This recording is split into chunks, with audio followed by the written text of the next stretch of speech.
Hey everyone, Dave here, and I'm back, and today we're gonna make a cozy cottage cheese and savory beef winter one-pot meal. I'm excited about this. The frost is in the air, it's actually getting cold, and I've been craving cozy stuff. I've been making tons of my keto chili if you wanna go watch that video, and eating that. I think I've had that like 3 times this week.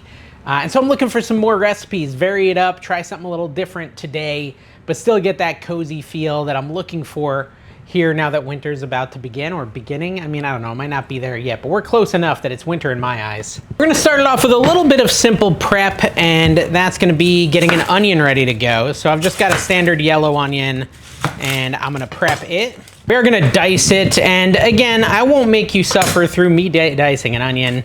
No one really wants to watch that. But with the magic of editing, we'll snap our fingers, although I'm not gonna snap my fingers because I'm already cutting this, but we'll magically cut it to when this onion is all good to go and we can move on to the next thing. But basically we're dicing. We're dicing the onion, not slicing, but is dicing and slicing part of the same thing? I don't know. There we go. Onion is diced, kinda, sorta. And I know some of you, if you're new here, are like, Dave, oh my gosh, go watch a tutorial on YouTube of how to cut an onion. Oh, I've watched them, folks. I'm not a good learner. Ooh, and now my eyes are watering because my knife is dull as all get out. So there's that. We're now gonna mince up 2 garlic cloves. My local shop actually had the pre-peeled ones, which I love the pre-peeled ones. They're so easy. You can just get them out of a normal garlic too if you wanna do it that way. It's just handy dandy when they're pre-peeled. Not to mention, I usually get my produce, and it's a bad call, at the Wally World. I'm not gonna say their name. You know, they're not sponsoring me, but they generally have terrible, terrible produce. But if I buy the pre-peeled stuff like that in a bag, it's usually pretty nice. Pretty good sized pieces of garlic and fresh. So I like to go with that. All right, then I have some nice fresh green beans, which is a weird thing for a beef one-pot meal, but I'm ready for it. We're supposed to like trim the ends off. You know, there's little ends there. And then cut them into 1-inch pieces. So we're just gonna do that. I don't know, it's about 1 inch. So we're gonna do that until we have a cup of green beans. I don't mind green beans, but I do feel like with like healthy eating, they're overused a little bit. Is that possible? I just don't like how overused they are. My eyes are still watering from this onion. I'm not crying, you're crying. But yeah, it's really bad, guys. I've already started decorating for Christmas.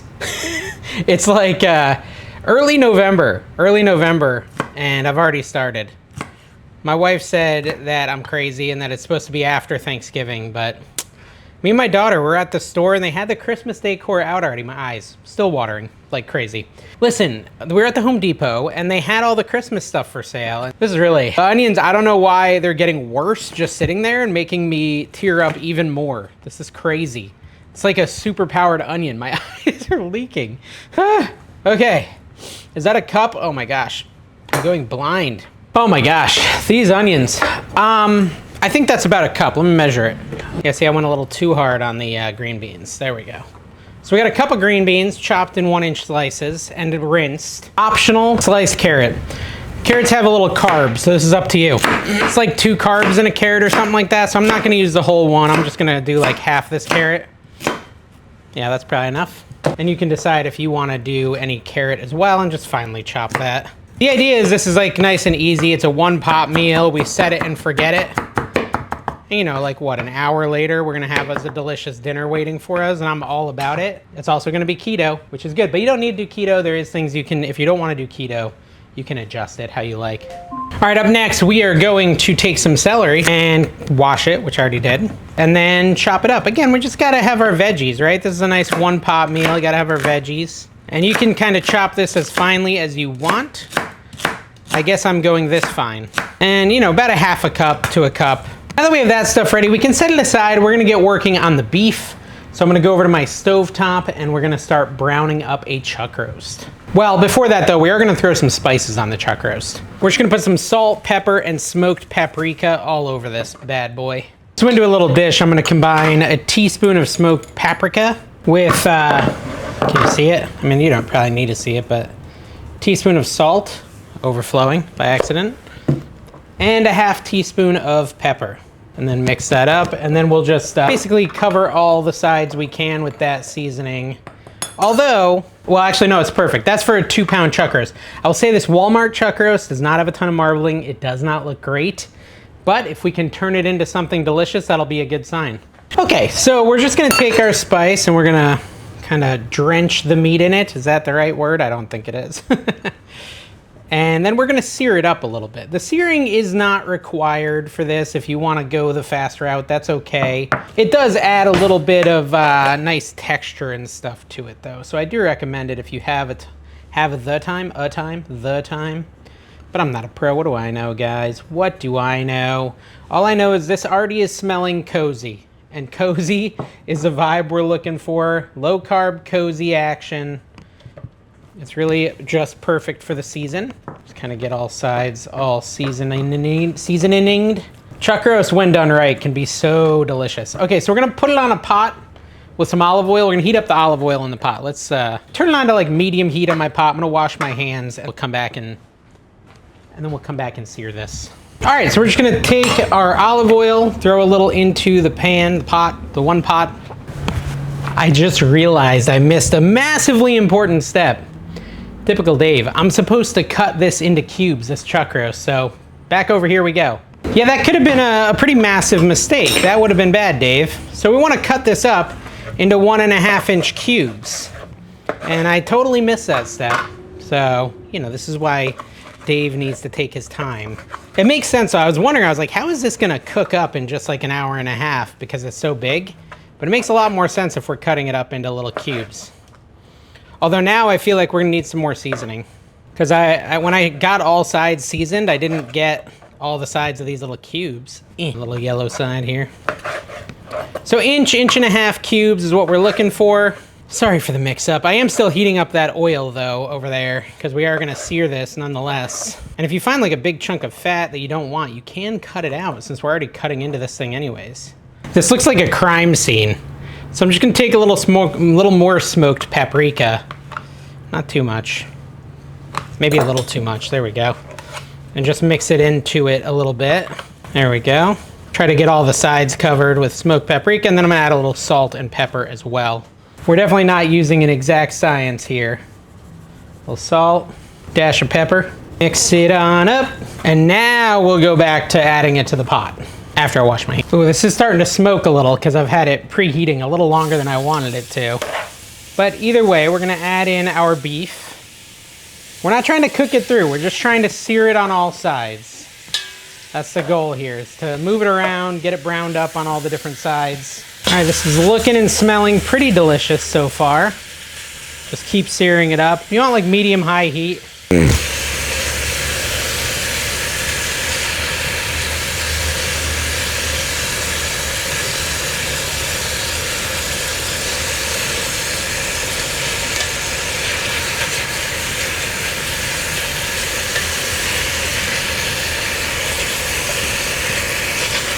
You know, honestly, I'm getting more of a browning than a sear, but all right, that's fine, whatever.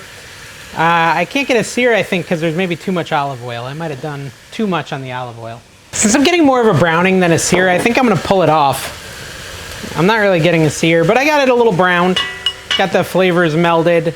Like I said, we're not trying to cook it through or anything, so I'm gonna put it into a bowl here, take it off the heat, and we're gonna saute our onions next. All right, so we set our meat there, and like I said, our onions go into the pot.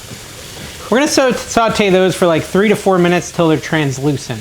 Little tong, I guess I could use like a wooden spoon or something if I wanted to. I'm gonna turn my heat down because I still had it on pretty high. I'm gonna change it to like medium. All right, so my onions have softened a little bit. Smoky, can you see it? Get the smoke out of here. There, you see it? Or garlic. And 1 tablespoon of tomato paste. Oops. Get it all over the side, Dave, why not? Well, you get the idea. And kind of mix that in. I wonder if I should have let the garlic, you know, kind of roast a little bit first, but I think it's okay. So we're mixing that tomato paste, and it's, I mean, I know it's hard to see with the steam, but trust me, it looks delicious. Okay. Now we're gonna add in 1.5 cups of beef broth once it darkens a little, so we want the tomato paste to darken a little. I'm using a 1 cup measuring thingy, so I'll have to do that in 2 steps. Don't let me forget to do the other 1/2 cup, guys. You know Dave, he'll forget stuff like that. Is this too complicated? I'm trying to keep it like a super easy one pot, but I wonder if it's too many steps. It's not hard. The nice thing is it just uses like the one pot. Although I'm managing to use a bunch of other dishes while I'm at it. I have a skill at that. All right, so 1.5 cups of beef broth gets added. That's 1 cup. And we add the 1/2 cup. There we go. We're gonna do a tablespoon of Worcestershire sauce, which I'm gonna add in right now. We're also gonna do a tablespoon of Dijon mushroom. I almost said mushroom, like mushrooms. Mustard, and add that in. We're gonna mix it up a little bit. That smells really good. If you do have brown bits at the bottom, this would be the time to like scrape them up with your wooden spoon or whatever. I don't think I have many because I didn't get a good sear, sadly. And then we're gonna return our beef into the pot. So our beef goes back in from earlier. Kind of mix that up. This does look good. So we wanna bring this to a simmer. As you can see, we're kind of already there. We're already simmering. And once we get that simmer going, we're gonna cover it and cook it for like 35 to 40 minutes. Now, okay, so this is the plan, really. It's cook it for like 25, then add in our veggies. And then we've got our cream sauce that we're gonna add in much closer to the end. So it's not completely done, but I am gonna cover it. I'm gonna let it simmer for like 30 or so minutes, maybe 25. And we're gonna add our veggies, let it go another 15. And then we'll do the finishing steps with cottage cheese. Got to get the cottage cheese protein. That's coming up too. We'll be right back. All right, so we've got our beef kind of cooking, simmering slowly with the lid on. And what we want to do now is create our cottage cheese cream, which we're going to need. And we're going to start off with about 1 tablespoon of cream cheese. And I'm just putting this in my little Ninja Chop blender thingy, which I do like that. We want 1 cup of cottage cheese. Full fat is ideal, but if you can't do the full fat, do the low fat or whatever, reduced fat. I'm using my 1/2 cup measuring thing, and I'm just gonna do it twice to get to 1 cup. We're then going to do 1/4 cup of heavy cream, and yes, I'm using the same 1/2 cup measure and just doing it halfway. You know, I always feel like in baking, being super specific with the measurements is important, but things like this, like a stew or a beef or whatever, not as big of a deal. I could be wrong. We'll see if this ends up sucking. Then we want to add a tablespoon of lemon. Well, lemon juice. I'm literally just going to squeeze a lemon into a tablespoon, but I'm going to do it over something so that I don't make a huge mess. Good idea, Dave? Yes, foresight. It might only be about 1/2 a lemon's worth of juice, it looks like. Yep. And add that in. We're going to add a dash of salt. Then we're going to use our little chopper to mix it up, blend it all smooth. Okay, so this is nice and smooth, as you can see. Oof. And I'm realizing my time was wrong on the beef. We're actually gonna let it simmer for a lot longer than, what did we say, 25 minutes? It's a chuck roast. It's not like ground beef or something. If we're using ground beef, 25 minutes probably be enough. But since it's a chuck roast, I don't want it to be chewy. We're gonna let it simmer for 90 total minutes. But at 70 minutes, we're going to add our vegetables. So that means I still have like an hour before I can add my veggies. So with this, I intentionally made this ahead of time because cottage cheese can separate in the heat. And so I want to leave this out at room temp for a little bit. That way it's kind of warmer when we go to add it. But you can only leave it out for about 2 hours. So don't leave it out for like 5 hours or anything. Ours will end up staying out for about 1.5 hours, and I'll cover it so nothing can get in it. And then we'll add it at the very end. But that means my schedule just cleared for an hour. So I guess I'll do some dishes and I'll be back.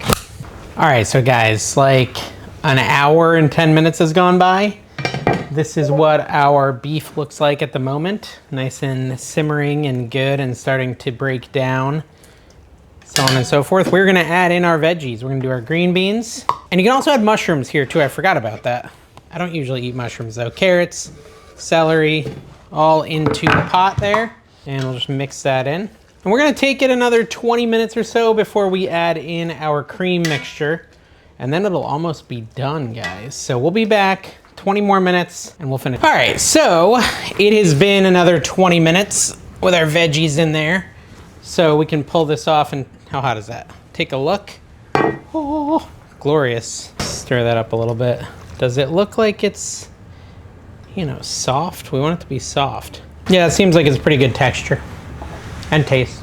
We're not done yet. Still need to add our cottage cheese cream, which has been sitting out for about an hour now, so it's warmed up a bit. Take it off the heat, add in your cottage cheese cream, and then we're gonna mix it up as best we know how. And this is gonna be a super delicious, savory dinner here that we made really quickly. Now, we can thicken it up a little with some xanthan gum if we so desire. We wanna leave it off the heat and kind of let it rest for like 5 minutes. So what we're gonna do is we're just gonna add like 1/4 teaspoon of xanthan gum to thicken it up. That's 1/8, I believe, yeah. Then another 1/8. Then we're gonna mix it again. And that should, we don't want it to be like super thick, but we want it to thicken up a little bit. And we're gonna let it sit for about 5 minutes. All right, so this is what it looks like. I think that's pretty good. We can bring it down, like if you want it to be a little bit thicker, you can add it back to the stove with no cover and kind of let some of that liquid cook off. But I think this is a pretty good texture. It's not a soup per se, it's more of a stew. I'm gonna use this to scoop it out because I don't feel like going and getting a spoon. But you can kind of see this nice stew here with all these veggies and just cozy. It's a cozy dish, guys. Okay, I went a little hard on the, oh no, now I'm spilling everywhere. All right, guys, we're gonna give this a try. Let's see, let's get a little beef in there, a little veggie action. Give it a little blow so we don't burn ourselves and see how it tastes. Oh, wow. You know what, guys? It's like perfect. It's like perfect for winter. This is exactly what I was looking for, like a super cozy. That's so good, exactly like it is. Like I said, you could thicken it up more if you want to, but this is like kind of perfect, exactly as it is. It tastes delicious. I'm having a real good time with it. If you're looking for a cozy keto cottage cheese beef stew type thing, this is gonna hit the spot perfectly. That's delicious. This is gonna be a problem for me. Okay, we did it, guys. It was like a longer project than I expected it to be when we set out. But overall, it was definitely a worthwhile project, and you should definitely try this at home.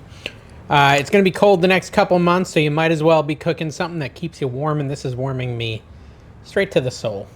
Guys, subscribe if you haven't, hit the like button, and we'll see you next time.